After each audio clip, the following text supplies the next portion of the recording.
இலவச கல்வி என கூறிவிட்டு வசூல் வேட்டை நடத்துவதா? கோவையில் தனியார் பள்ளி மீது நடவடிக்கை எடுக்க கோரி குழந்தைகளுடன் பெற்றோர்கள் மனு. கருடா வாய்ஸ்.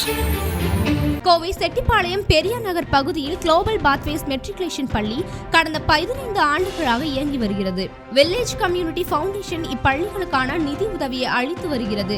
ஆரம்பத்தில் இந்த பள்ளியில் இலவச கல்வி என்று கூறி தங்கள் குழந்தைகளை சேர்க்க செய்து தற்பொழுது ஆயிரக்கணக்கில் வசூல் வேட்டை நடத்துவதாகவும், இதனை கேட்க போனால் டிசி வாங்கிக் கொண்டு குழந்தையை வேறு பள்ளியில் சேர்த்துக் கொள்ளுமாறு பள்ளி நிர்வாகம் கூறுவதாகவும், இதற்கு மாவட்ட நிர்வாகம் இதற்கு உரிய நடவடிக்கை எடுக்க வலியுறுத்தியும் பள்ளி குழந்தைகளுடன் பெற்றோர்கள் திரண்டு வந்து மாவட்ட ஆட்சியர் அலுவலகத்தில் மனு அளித்தனர். அட்மிஷன் தரோம் அப்படின்னு சொல்லி வீட்டுக்கு அவங்களா தான் வந்து கேட்டாங்க. அப்போ நாங்கள் சேர்க்க மாட்டோம் அப்படின்னு சொன்னோம். இல்லை, நாங்கள் வந்து உங்களுக்கு எல்லா பெனிஃபிட் செய்வோம், எல்லாமே பண்ணுவோம், கஷ்டப்படுறவங்களுக்கு மட்டும் தான் சொல்லி வீடு எல்லாமே ஃபோட்டோஸ் எடுத்து அதுக்கப்புறம் எங்கள் குழந்தைங்களுக்கு போய் நாங்கள் அங்கே சேர்க்கணும். சேர்த்து சில நாட்கள் கொஞ்ச நாள் எல்லாம் படித்து ஓரளவுக்கு 6, 7, 5 எல்லாம் படிக்கிற ஸ்டேஜுக்கு வந்துட்டாங்க. இப்போ வந்து டொனேஷன் பண்ணுறவங்க வந்து எங்களுக்கு கொடுக்குறது இல்லை காசு அப்படின்னு சொல்லி ஸ்கூலில் வந்து குழந்தைங்களை எடுத்துருவோம் அப்படின்னு சொல்லி சொல்கிறாங்க. ஃபீஸ் கட்டுங்க, 30,000 40,000 ஃபீஸ் போட்டிருக்காங்க. நாங்களும் கஷ்டப்படுறவங்க, இன்றைக்கி போனால் தான் எங்களுக்கு கூலின்ட்டு நாங்கள் போயிட்டுருக்கோம். நாங்களாம் வாண்டடாக போய் சேர்த்தலாம், அவங்களாம் வாண்டடாக வந்து சேர்த்திட்டு இப்போ படிக்க வைக்க முடியாது, நீங்கள் வந்து குழந்தைங்களை கூப்பிட்டு போய் வேறு எங்கேயாவது போய் சேர்த்திக்கோங்க அப்படின்னு சொல்லி இல்லாட்டி சர்டிஃபிகேட் வாங்கிக்கோங்க அப்படின்னு சொல்லி சொல்கிறாங்க. நாங்கள் ஏற்கனவே ஃபஸ்ட்டு ஒரு டைம் இங்கே வந்துட்டு போனோம், இப்போ 2வது வந்துருக்கோம். அந்த சீட்டை வச்சு மறுபடியும் அதே தான் அவங்க பண்ணிகிட்டு இருக்காங்க. குழந்தைங்க ஸ்கூலில் விட்டு எடுத்துருவோம் அப்படின்னு சொல்லி சொல்கிறாங்க. இப்போ எங்கள் குழந்தைங்களுக்கு என்ன நிலமை, அவங்கள தான் வந்து சேர்த்துனது எல்லாமே பண்ணது. இப்போ அவங்களா குழந்தைய எடுத்துக்கோங்க அப்படின்னு சொல்கிறப்ப நாங்கள் என்ன பண்ண முடியும்? கஷ்டப்படுறவங்க.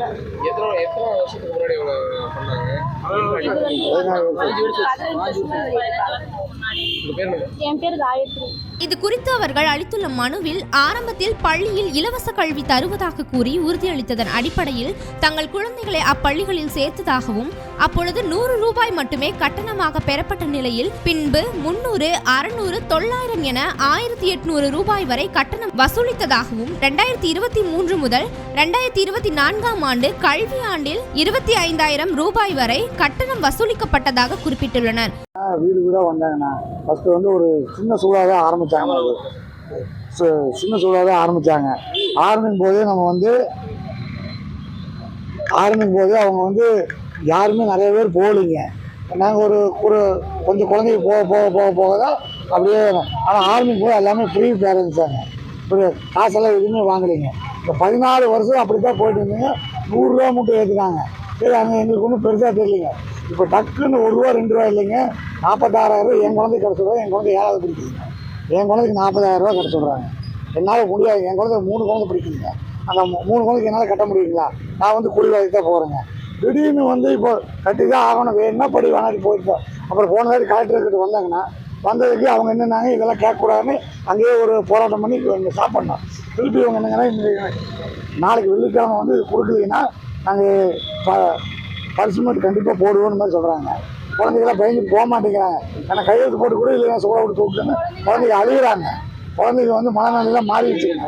கண்டிப்பாக மனநிலையெல்லாம் மாறிடுச்சுங்க. இப்போ என் பாப்பாவே சொல்லுது, அப்பா நான் இங்கே ஒரு பள்ளிக்கூடம் எடுத்துருக்காங்க, இப்போ பாடம் எடுத்துருக்காங்க, இப்போ அங்கே போய் நான் என்ன பாப்பா படிக்கிறது? இங்கிலீஷ் மீடியமில் தான் எங்கள் பாப்பா படிக்குதுங்க. அவங்க உள்ளே பேசுகிற பூராமே இங்கிலீஷ் தாங்க. ஆனால் இப்போ போய் கவர்மெண்ட்டில் சேருங்க, அவங்களால முடியல, அசால்ட்டாக பார்த்தா அந்த மேம் தான் இத்தனை காரணங்க, வேறு யாருமே இல்லைங்க. இந்த 14 வருஷம் இருந்தவங்களாம் எந்த பிரச்சனை இல்லைங்க. இப்போ 1.5 வருஷமாலே இந்த பிரச்சனை ஆரம்பமே.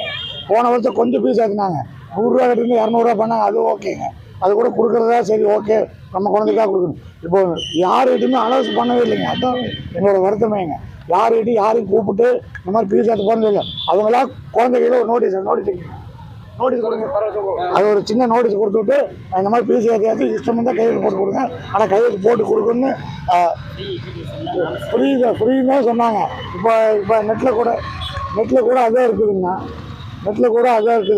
ஃப்ரீ 40 பேர் படி. ஆனால் நான் ஸ்டார்டிங்கில் வந்து ஃப்ரீ தாங்கண்ணா. ஒரு 5 வருஷத்துக்கு மேலே தான் எனக்கு 100 ரூபாயே பண்ணாங்க. ஏன்னா எங்களோட வாழ்வாதாரம் வந்து அவங்க எப்படின்னா வீடு வீடாக வருவாங்க, வீடு வீடாக பார்ப்பாங்க, இவங்க ஆட்டோ வச்சுருக்காங்களா, இவங்க வண்டி வச்சுருக்காங்களா, அதை கணக்கு பண்ணி தான் போட்டிருந்தாங்க. இது வரைக்கும் பிரச்சனை இல்லை, யாருக்குமே பிரச்சனை இல்லை. இவங்கெல்லாம் யாருமே வந்து எதுவுமே இல்லைங்க. அவங்க இன்றைக்கி போனால் நாளைக்கு சாப்பிடலாம், அந்த மாதிரி தான் இருக்கிறாங்க. ஆனால் இப்போ என்னங்கிறாங்கன்னா, திருப்பி வந்து நீங்கள் இஷ்டம் வந்தால் இருங்க, இல்லைன்னா போயிட்டே இருங்க. அவங்க ஒரு ரெஸ்பான்ஸே இல்லை மேடம். நாங்கள் போய் எல்லாம் கேட்குறோம், அவங்க அப்படியே வாக்கிங் போயிட்டு நடந்துட்டு போய் சொல்கிறாங்க. அடுத்து என்ன பண்ணுறதுன்னு தெரியாமலே இங்கே வந்திருக்கிறேங்க. வேறு வழியே இல்லைங்க. இப்போ எங்கள் பாப்பா வந்து வேறு ஸ்கூலில் சேர்த்துனாலுமே அவளுக்கு அந்த ஸ்கூலுக்கு இந்த ஸ்கூலுக்கு வித்தியாசம் நிறையா இருக்குதுங்களா. என்னால் படிக்க முடியாதுப்பா, எனக்கு ஒரு வருஷமாச்சு அந்த ஸ்கூலுக்கு புரியணும்ப்பா. இவங்க ஒரு மாதிரி சொல்லி கொடுத்துருக்காங்க. இப்போ நம்ம கவர்மெண்ட் ஸ்கூலுக்கு போனால் அது ஒரு மாதிரியா இருக்கும், புரியவே புரியாதுங்க. அதுவும் இல்லாமல் இத்தனை குழந்தைகளை கொண்டு போய் ஒரே முட்டா சேர்க்குற கவர்மெண்ட்டில் இடம் இல்லைன்ட்டாங்க. இடம் இல்லைன்னு சொல்லல. 600 பேர் படிக்கிறாங்க. 600 பேர் படிக்கிறாங்க சார். எல்கேஜில இருந்து 12th வரைக்கும் இருக்கு சார்.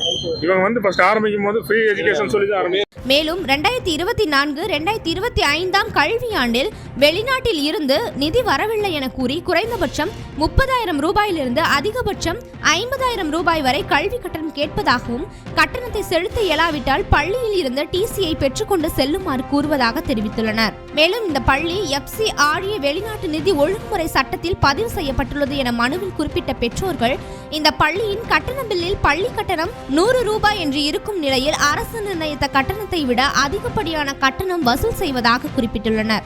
எனவே மாவட்ட ஆட்சியர் பள்ளி நிர்வாகத்தின் இந்த செயலை தடுத்து நிறுத்த நடவடிக்கை எடுக்க வேண்டும் எனவும், இல்லையென்றால் இந்த பள்ளியின் ட்ரஸ்ட் உரிமத்தை அரசு தடை செய்வதற்கான நடவடிக்கையை மேற்கொள்ள வேண்டும் என கேட்டுக்கொண்டுள்ளனர். வணக்கம், என் பேர் ஆனந்த்குமாருங்க. சிட்டி வேலத்தில் ஓராட்டுக்குப்பங்கிற பகுதியில் இருக்கிறேன். நான் வந்து என்ற குழந்தை வந்து இவங்க வந்து ஆரம்பத்தில் சேர்த்துறப்ப பார்த்தீங்கன்னா வில்லேஜ் கம்யூனிகேஷன் சொல்லி ஃபவுண்டேஷன் சொல்லி போட்டு ஃப்ரீயாக கல்வி கொடுக்குறதா வீட்டுக்கு வந்து பார்ப்பாங்க. வீட்டில் வந்து பார்த்துட்டுங்க, அதாவது பைக்கோ டிவியோ ஏதாவது இருக்கா இல்லையா எல்லாமே செக் பண்ணிவிட்டுங்க அதுக்குண்டான மாதிரி குழந்தைல ஃபீஸ் எடுத்தாங்க. எனக்கு வந்து எல்கேஜி என் குழந்தை சேர்த்துறப்ப 300 ரூபாய்ங்க. மாதம் வந்து 100 ரூபாய் இருந்துச்சுங்க. டொனேஷன் 200 ரூபா, மொத்தம் 300 ரூபாய் கட்டிட்டு இருந்தாங்க. அந்த மாதிரி ஃப்ரீ ஸ்கூலாக கொடுத்துட்டு இருந்தாங்க. அப்புறம் இப்போ போன வருஷம் பார்த்தீங்கன்னா 1650 ரூபா ஏற்றினாங்க. இந்த வருஷம் பாப்பா 5வது படிக்குது. திடீர்னு பார்த்தீங்கன்னா எனக்கு 32,000 சில்லறை வருதுங்க. எனக்கு ஆல்ரெடி 2 குழந்தைங்க அங்கே படிக்கிறாங்க. இப்போ 32,000 சில்லறை கட்டி சொல்லி நிற்கிறாங்க. நாளைக்கு வெள்ளிக்கிழமை டைம் கொடுத்துருக்காங்க. நாளைக்கு அந்த கையெழுத்து போட்டு தரலைன்னா குழந்தை நீங்கள் கூட்டு வெளியே போய்க்கணுங்கிற மாதிரி திடீர்னு இந்த மாதிரி அறிவிச்சிட்டாங்க. ஆனால் முதல்ல வந்து பார்த்தீங்கன்னா ஃபாரின் டெஸ்டிங், இது வந்து பார்த்தீங்கன்னா கனநாட்டு டெஸ்ட்டுங்க. அவங்க ஒரு 15 வருஷமாக நடத்திட்டு இருந்தாங்க. அப்போ வந்து எந்த ப்ராப்ளம்லையும் கரெக்டாக போயிட்டு இருந்துச்சுங்க. இப்போ இந்த 2 வருஷமாக வந்து இந்த மாதிரி ப்ராப்ளம் பண்ணிட்டு இருக்காங்க. அதாவது அவங்க எடுக்கிறப்ப பார்த்தீங்கன்னா ஒரு வீட்டில் டிவி ஃப்ரிட்ஜ் இந்த மாதிரி இருக்கிற குழந்தை யாரையும் எடுக்க மாட்டாங்க. ஒன்றுமே எல்லாரும் ஏழப்பட்ட மற்ற குழந்தைகள் எடுப்பாங்க. அதாவது கூலி வேலைக்கு போகிறவங்க, வீடு பார்த்தீங்கன்னா ஆர்ச்சி பில்டிங் இருக்கக்கூடாதுங்க, ஓட்டு வீடு இந்த மாதிரி சிமெண்ட் சீட்டு வீடு இருக்கிறவங்க எடுத்துகிட்டு இருந்தாங்க. இப்போ திடீர்னு வந்து இந்த மாதிரி அறிவிச்சாங்கன்னா இந்த குழந்தைகளை இங்கே கொண்டு படிக்க வைக்கிறது. அதாவது இவங்க வந்து சொல்லிக் கொடுத்தது பார்த்தீங்கன்னா ஃபாரின் இங்கிலீஷுங்க. இங்கே இருக்கிற இங்கிலீஷோ இங்கே இருக்கிற தமிழ் கலாச்சாரமாக கிடையாதுங்க. அவங்க சொல்லி லாங்குவேஜே வேறங்க, அவங்களோட படிப்பு இது வேற தான். ஆனால் இவங்க வந்து இப்போ திடீர்னு வெளியே போச்சுன்னா அங்கே போய் நம்ம குழந்தைய நம்ம தமிழ் கல்வி கற்றுக்கிறதே கிட்டத்தட்ட 1 வருஷத்துக்கு மேலே ஆயிருக்கு. அப்போ இத்தனை வருஷம் படிச்சுட்டு வீணாக போயிருங்க குழந்தைகளோட. அவங்க ஒரு நட்பு ரீதியாக பழகிட்டாங்க. கிட்டத்தட்ட 560 குழந்தைய அந்த ஸ்டூடெண்ட்டை படிக்கிறாங்க. எல்லாம் ஒரு இதாக போயாச்சுங்க. இப்போ திடீர்னு ஒரு குழந்தை 5வது படிக்கிறீங்க, 8வது படிக்கிறது, 9வது படிக்கிறது, 10வது படிக்கிறாங்க. திடீர்னு ஃபீஸ் கட்ட முடியல, எல்லாம் வெளியே போங்கன்னா கிட்டத்தட்ட பார்த்தீங்கன்னா 560 குழந்தைங்க, கிட்டத்தட்ட ஒரு 350 குழந்தை 400 குழந்தை வரைக்கும் ஏழப்பட்ட குழந்தைய எடுத்துருக்காங்க. அதாவது ஒரு 300 ரூபா ஃபீஸ் இருந்தவங்களுக்கு திடீர்னு ஒரு ஃபீஸ் ஏற்றினாங்கன்னா என்ன பண்ண முடியும்? அதனால தான் அந்த போராட்ட குழந்தைகளுக்கு முன்னெடுத்து கொண்டு அதிகாரி வந்து போன டைம் வந்து நாங்கள் பெடிஷன் கொடுத்தோம். 15 நாள் ஸ்டெப் எடுக்கிறாங்க, எதுவுமே எடுக்கலைங்க. இப்போ நாளைக்கு எங்களுக்குள்ள அந்த கையெழுத்து போட்டு தெரிஞ்சு குழந்தைகள் ஸ்கூலுக்கு அலோடு பண்ண மாட்டேங்கிற கண்டிஷன் நிற்கிறாங்க. அதுக்காக தான் நாங்கள் இன்னைக்கு மறுபடியும் வந்திருக்கிறோங்க.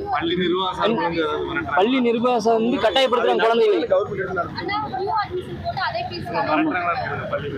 குழந்தைகிட்ட தான் டார்ச்சர் பண்றாங்கன்னா வாய்ஸ் மெசேஜ் வந்து குரூப்ல இருக்குங்க. ஸ்கூல்ல குரூப்ல டீச்சர்ஸ் வச்சிருக்காங்க. அவங்க இந்த டேட்டுக்குள்ள போட்டு கொடுக்க சொல்லி இது பண்றாங்க.